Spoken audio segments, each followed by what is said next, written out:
Hey guys, Higgy Pop here. Back in the comic room. Thanks for joining me. I got back from a little trip. Yeah, me and Hawkwoman had to go.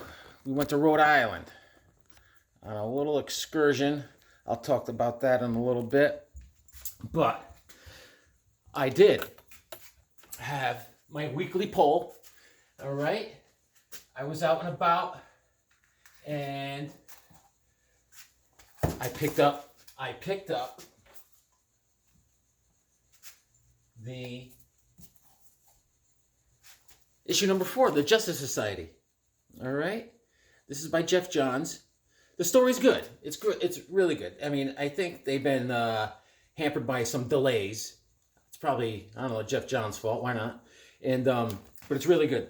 The Huntress is trying to save the Justice Society because Perdegaton, that little redheaded guy, he is going through time, starting from the future, where the Huntress is from, the future, coming back and destroying every version of the Justice Society.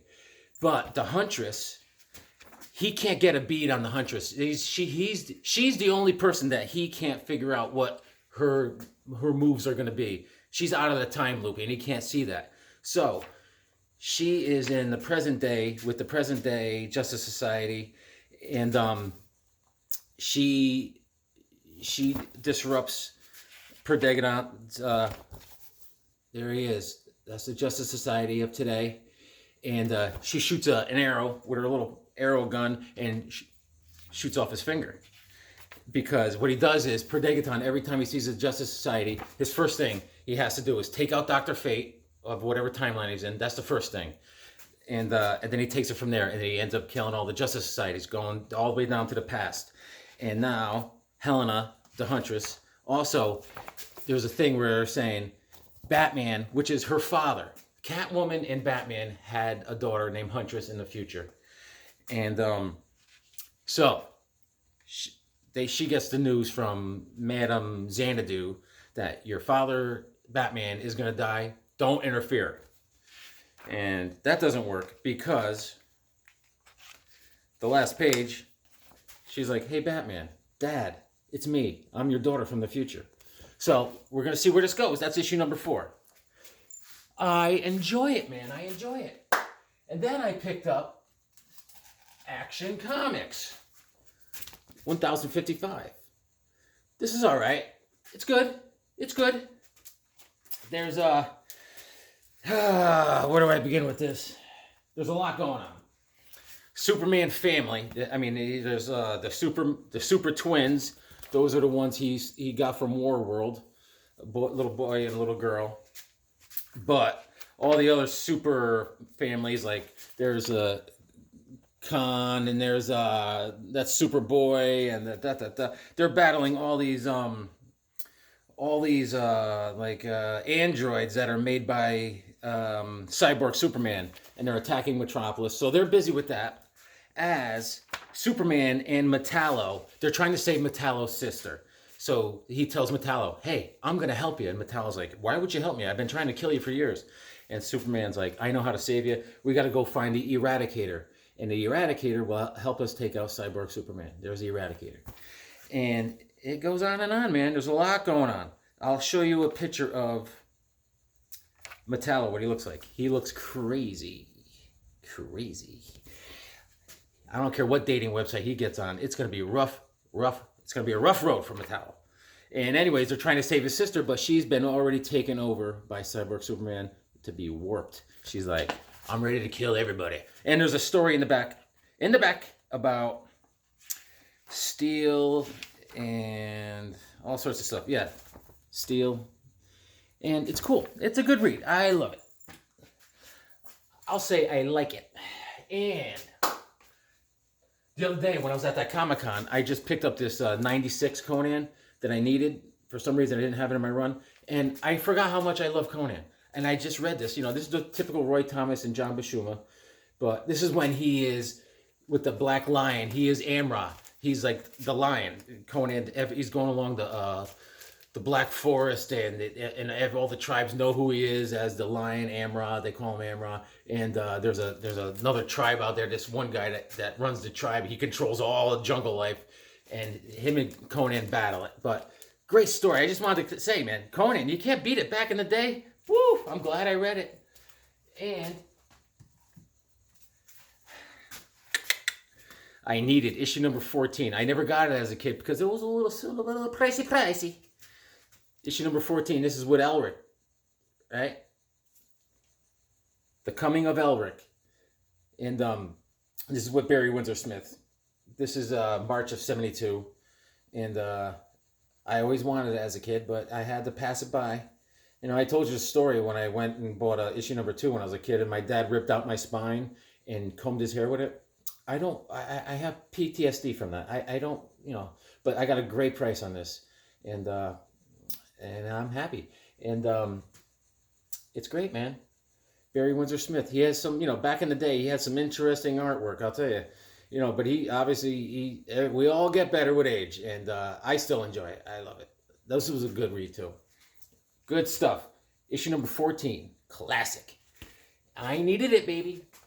And what I got? Look what I got. I'm trying to get my Miss Marvel run underway here. I got issue number 2. This is February of '77. Look at that, baby. And this is Jerry Conway and John Buscema, Big John, Conan fame. And there is this is still going on with the Scorpion. She already beat the Scorpion issue number 1, but then he went to the AIM facilities, and they're working on him. You know, they got him hooked up to all these machines, but he breaks loose. He breaks loose, man. But there's this other guy. See this guy here? He is, I think, the Destructor. He's got some ray on his head. And anyways, Miss Marvel, this is early in the series, so she has these fainting spells. That's when she turns into Miss Marvel. She's like, she doesn't even know. She's like, I keep fainting. And she doesn't know she's Miss Marvel. But they find out because she's at her doctor, and the doctor's like, I don't know. Then all of a sudden she faints in front of the doctor and becomes Miss Marvel. He's like, So, yeah, it's a good, I like this, man. I like Miss Marvel. So I got a bunch of them. I think I have like 8 issues of this, all sporadic, but I needed 2. So I got it. I got it, baby. I got it. And I did read this beauty, this 100-page beauty, 443. Action Comics. Oh, these guys were right. Dr. Silver, Agent Shannon. No wonder. I mean, it was great, man. There was Adam Strange story was great. I think this is Adam Strange story where he has he gets affected and his intelligence goes up, his head grows. It's like nice melon, dude. And I got a kick out of that. There is the Sea Devils was a great one, obviously, with all that great art. With all the great art. And there was, let's see. Oh, yeah, this guy, too. I didn't know about this guy. This is Matt Savage. Matt Savage. You know, great. Revolt in Painted Canyon. That was good, man. Art by Gil Kane. Gotta love it. And there was also a pirate one in here. And here's the Adam Strange. Look at his head. He's like, hey. He's like, none of my hats fit me anymore. So he gets all smart, and then he acts like a jerk. And Alana's like, I don't like you anymore. So they fix him. So his head shrinks back down, and his hair comes back. Amazing. The Zeta Beam must have shot his hair back on. Good stuff, man. Good stuff. And the classic Hawkman story. I love it when he fights the gang. And yeah, he fights the reason I love this story too is because he fights the IQ gang, right? But in this story, him and Shira, they have their costumes in like a ring, like the Flash does, it's in their chest thing, and it pops out. It's like squirt. That's their costume. Can you see that? That's what I need. And I want to show you this pirate story. I can't remember what it was. The Black Pirate. Yeah, I read that. That was very interesting. I forgot who was on this. The Black Pirate. The Black Pirate. I'm glad I got it.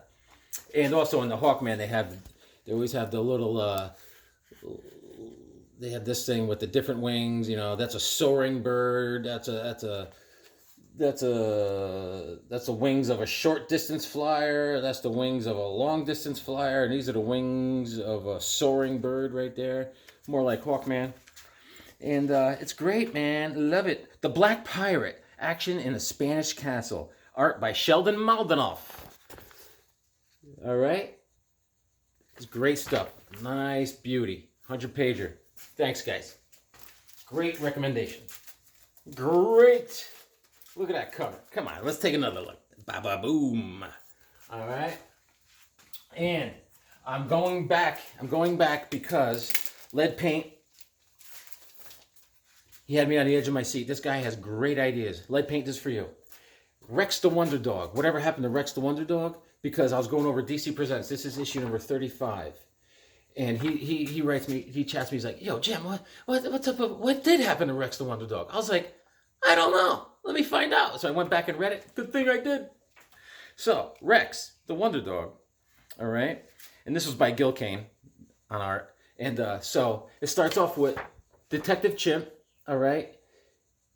Him and his buddy. They're going to go, oh, the Wonder Dog, you know, because Detective Chimp's a big Rex Wonder Dog fan.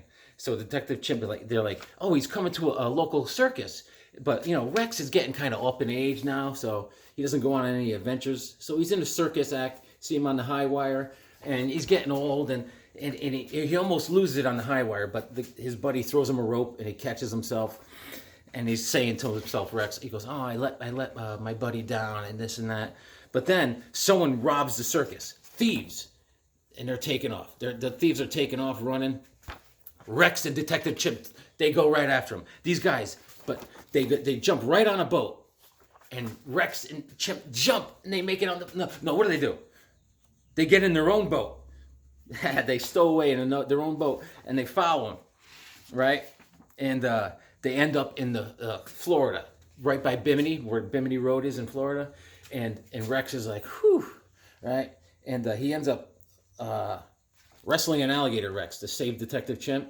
And he's like, I'm old. I'm sorry, man. I let you down. And Detective Chimp is like, hang tight, man. And Detective Chimp goes and gathers some water, right? And it turns out he's gathering water for him in a hat. And Detective Chimp tastes it. He's like, this is weird water.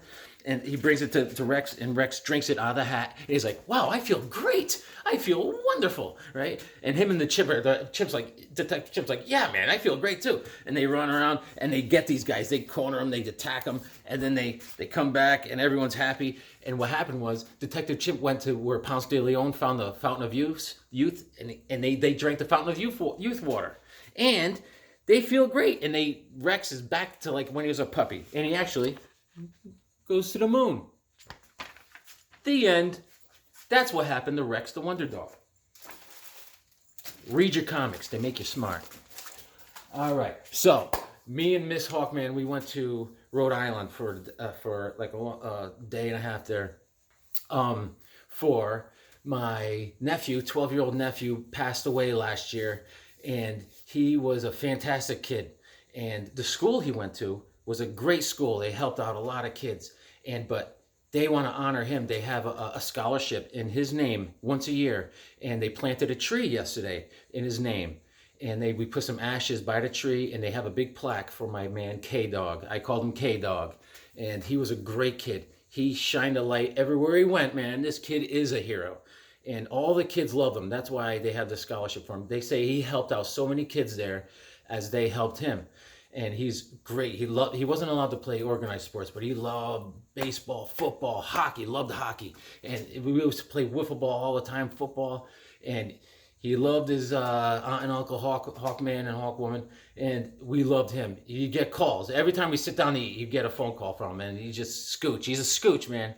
You put a smile on your face. He wouldn't say much. He'd say, "What's up, K Dog?" He goes, "I farted." I'm like, "Congratulations. We'll talk later." Doesn't matter. Love him, and in honor of him, he'll never be forgotten, especially by that school. All his classmates, they were all wearing shirts with his name on and stuff. It was great. Good time. I'm so honored to be invited. And it was very emotional, and it was awesome. And I'm going to go back, just like I did for Aztec. I'm going to introduce a character that is gone but not forgotten. I don't know if you guys remember this guy. Triumph. You know who Triumph is? I didn't know until I got back in the comics like 8 or 9 years ago. I was like, who is this guy? It all started, this guy, Triumph. Back in like 1994 during like Zero Hour. And in Zero Hour, he has a good origin story. That's why I'm bringing him up. Triumph. Let me get a good picture of him. I'll show you. This is Triumph. All right. He has magnetic powers. He has power levels up to Superman when he uses them right. All right. He's a little of a hothead. All right. But a lot of people say his first appearance was in issue 92 of JSA, but his actual first appearance was in issue 15 of Task Force, because there's a picture of him right in the back page. It says, "Coming soon," this guy. And this is the real deal. All right. So in the Zero Hour, Parallax, in like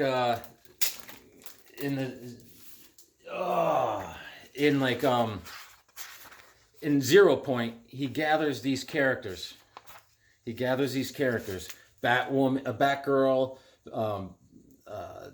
Guy Gardner, and a bunch of 2 other guys. And he's like, that's Triumph right there. He's like, we're going to start over, and I need you guys to help me. We're going to make everything better. I'll even give everyone their own time stream to be heroes, but we're going to make it right. There's Triumph right there. And they're like, "No, man, Parallax, you're crazy." So during Zero Hour, that's where they reintroduce him. What happens was, 10 years before this, before the Justice League, he's forgotten because there was an attack by aliens. All right? And he was the first leader of the Justice League. And no one remembers it. He formed a group, Superman, all these guys, everyone. He got them all together, and they fought the aliens. They were attacking the world. And he sacrificed himself. He attacked the alien pod with his magnetic powers, and he got lost in the time stream. No one even remembers this happening.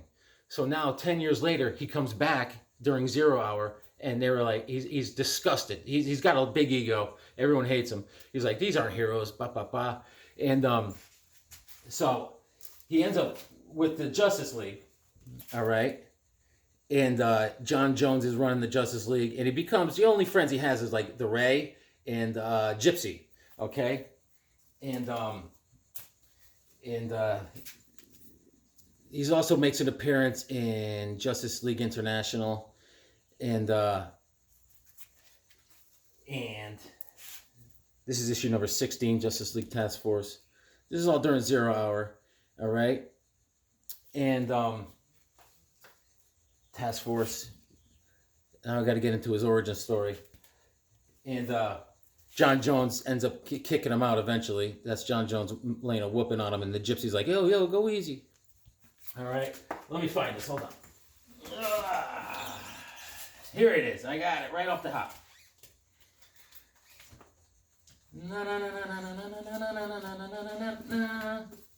All right. Okay.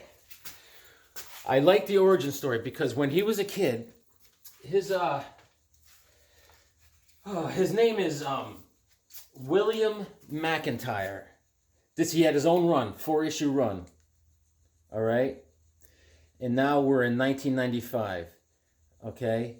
This is after he got kicked out of all the Justice Leagues. And now we're in 1995.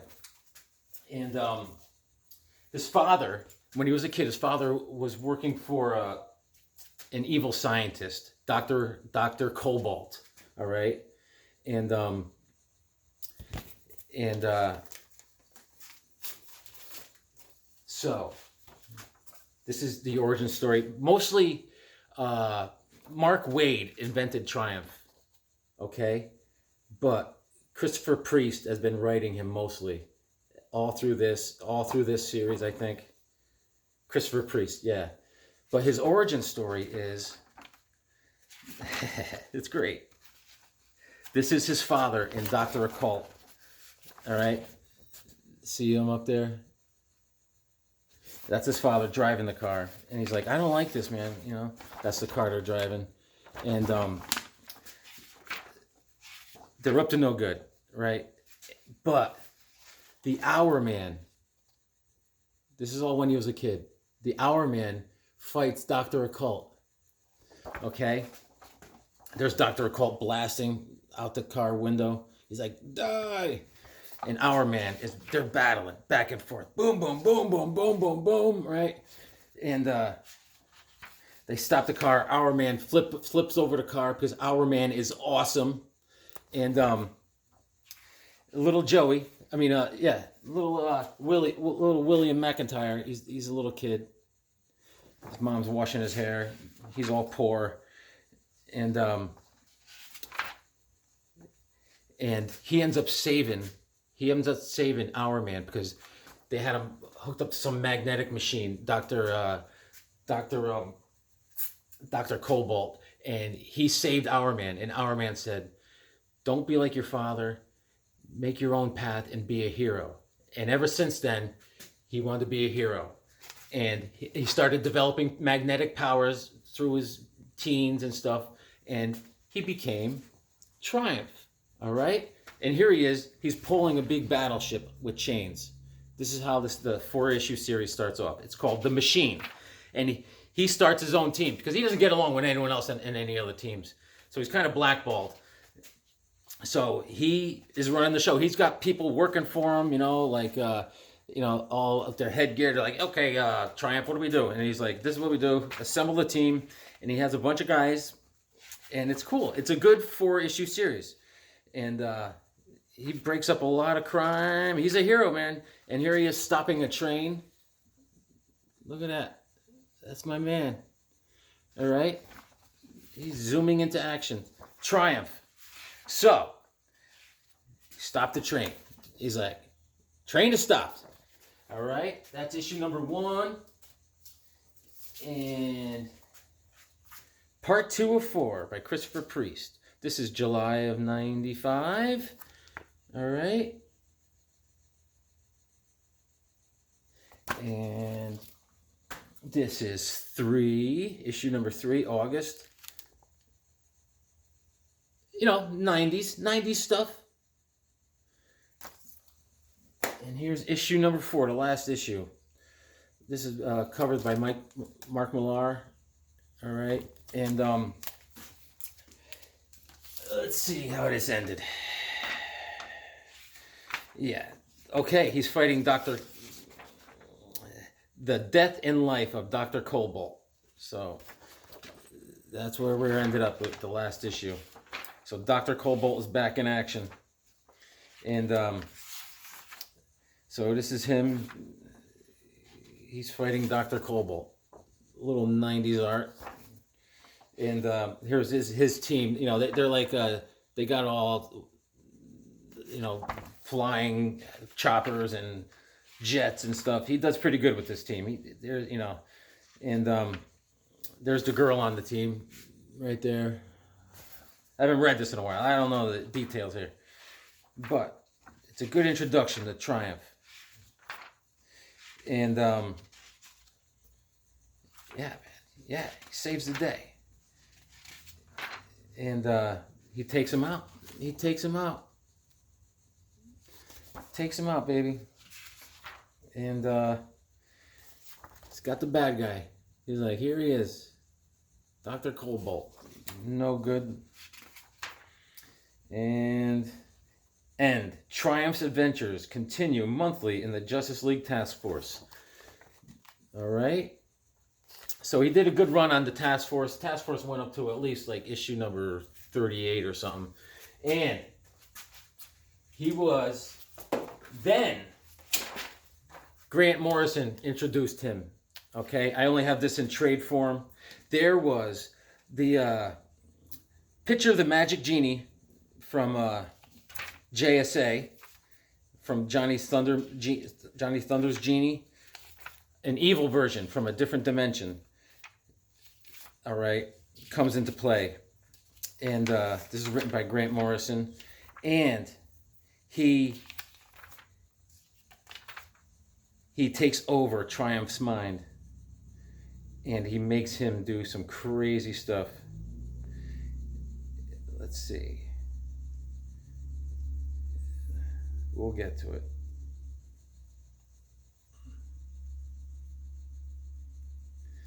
And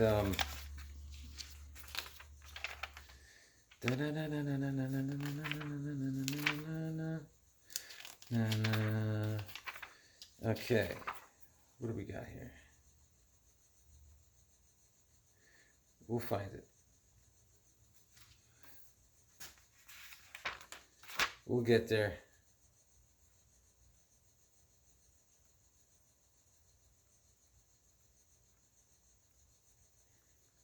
So,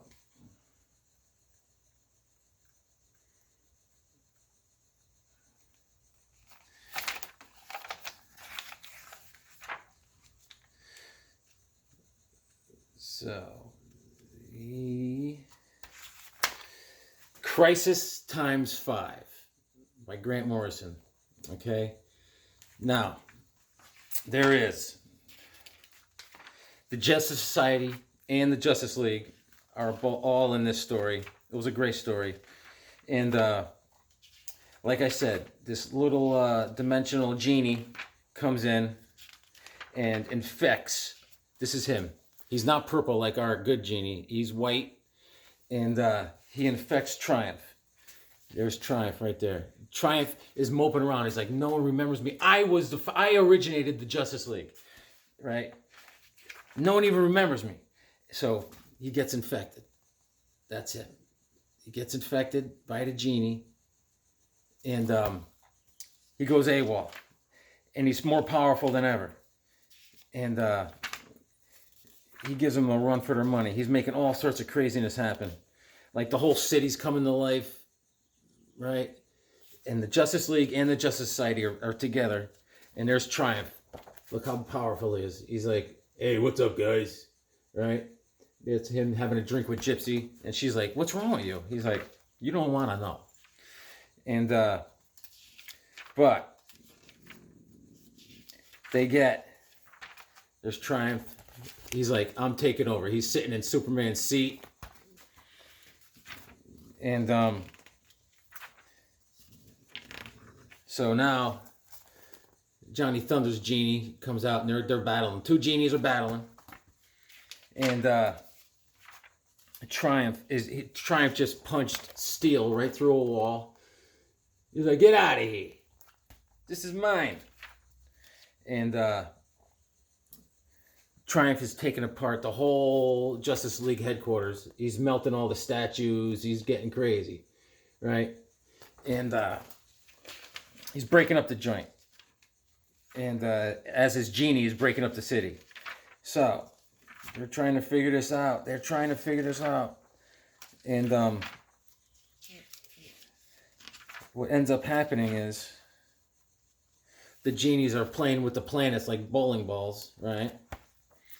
And Triumph is like, he's got the Ray under his control now.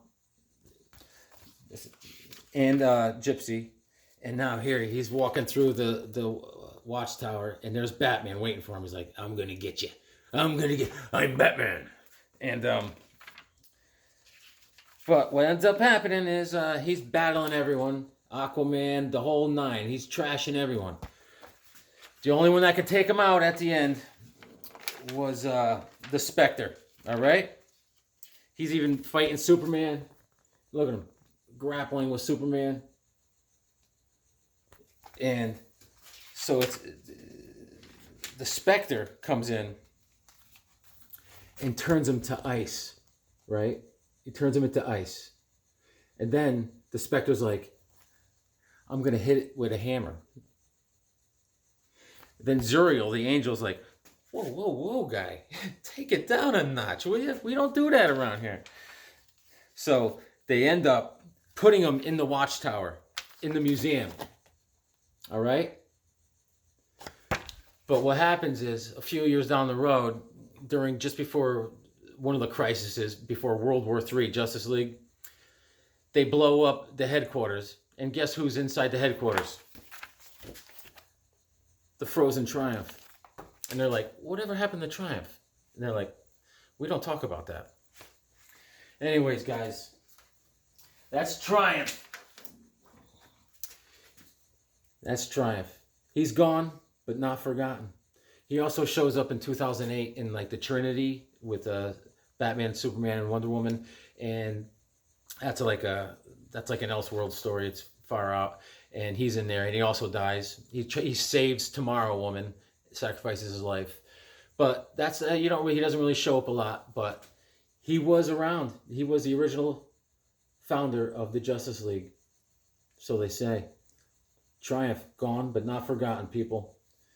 Read your comics. They make you smart.